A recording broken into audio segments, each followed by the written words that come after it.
Hi movie lovers, డన్కి cinema కోసం నేనైతే చాలా ఈగర్గా వెయిట్ చేశాను. రాజ్కుమార్ హిరానీ సినిమా కాబట్టి ఎక్స్పెక్టేషన్స్ కూడా పెట్టుకున్నాను. సో ఫైనల్గా సినిమా చూసాక నా ఒపీనియన్ ఏంటో చెప్తాను. ముందుగా it has Hirani mark, humour and heart, but not enough. నాకు తెలిసి ఇండియన్ సినిమాలో highest grossing feel good films చేసింది రాజ్కుమార్ హిరానీ గారు ఒక్కరే. జనరల్గా ఎక్కువ మంది ఆడియన్స్కి రీచ్ అవ్వాలి అంటే మాస్ యాక్షన్ మూవీస్, స్టార్ హీరోలు ఉండే వైలెంట్ ఫిల్మ్స్ చేయాలి అనేటువంటి ఫార్ములాని చాలా వరకు హిరానీ గారు బ్రేక్ చేశారు. పెద్ద హీరోలు ఉన్నా కానీ రాజ్కుమార్ హిరానీ గారి కథల్లో హ్యూమన్ ఎమోషన్స్కి, స్టోరీ టెల్లింగ్కి ఫస్ట్ ప్రయారిటీ ఉంటుంది.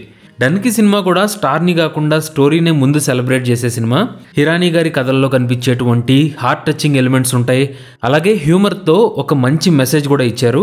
కానీ ఆయన పాత సినిమాలతో పోల్చుకుంటే ఫ్రెష్ అండ్ ఒరిజినల్ స్టఫ్ ఈ డన్కి మూవీలో మిస్ అయింది. దానికి main reason serious subject with simplified and sanitised making. యాక్చువల్గా రాజ్కుమార్ హిరానీ గారు కథలో ఎంత సీరియస్ మ్యాటర్ ఉన్నా కానీ కామెడీతోనూ, ఫీల్ గుడ్ ఎమోషన్స్తోనూ దాన్ని సింప్లిఫై చేసి అందరికీ అర్థమయ్యే విధంగా చెప్తారు. అదే ఆయన రైటింగ్లో ఉండే స్పెషాలిటీ అనుకోవచ్చు. కానీ డన్కిలో ఉండే కంటెంట్ టూ సింప్లిస్టిక్గా శానిటైజ్ చేసి ఏదో ఒక స్టూడియోలో తీసినటువంటి సినిమాలా అనిపిస్తుంది. బేసిక్గా ఈ డన్కి మూవీ మెయిన్గా ఇమిగ్రేషన్ గురించి, మనుషుల మధ్య ఉండే బార్డర్ల గురించి మాట్లాడే సినిమా.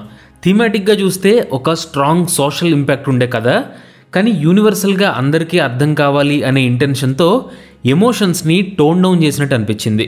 మేబీ దానికి కారణం relatability issues and plastic feelings. పర్సనల్గా నాకైతే ఈ డన్కిలోని మెయిన్ ఎమోషన్ అంత కనెక్టింగ్ సబ్జెక్ట్ కాదు. ఎందుకంటే వేరే దేశానికి మైగ్రేట్ అవడంలో ఉండే ఎమోషన్ నాకు తెలీదు, నాలాగే చాలామంది ఉండొచ్చు. కానీ ఇక్కడ యూనివర్సల్ ఎమోషన్ అంటే డైరెక్ట్గా దాన్ని మనం మన ఓన్ లైఫ్లో ఎక్స్పీరియన్స్ చేయాల్సిన అవసరం లేదు, కానీ క్యారెక్టర్ యొక్క ఎమోషన్ని రిలేట్ చేసుకోగలగాలి. డన్కిలో కొన్ని సీన్స్లో ఆ రిలేటబిలిటీ అండ్ ఎమోషనల్ బీట్స్ ఉంటాయి.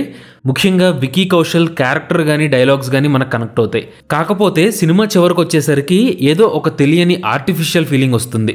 నిజంగానే సినిమా గురించి ఇలా నెగిటివ్గా మాట్లాడడం ఇబ్బందిగానే ఉంది. కానీ నేనైతే డన్కి నుండి నేర్చుకుంది ఒకటే, don't kill or lose hope.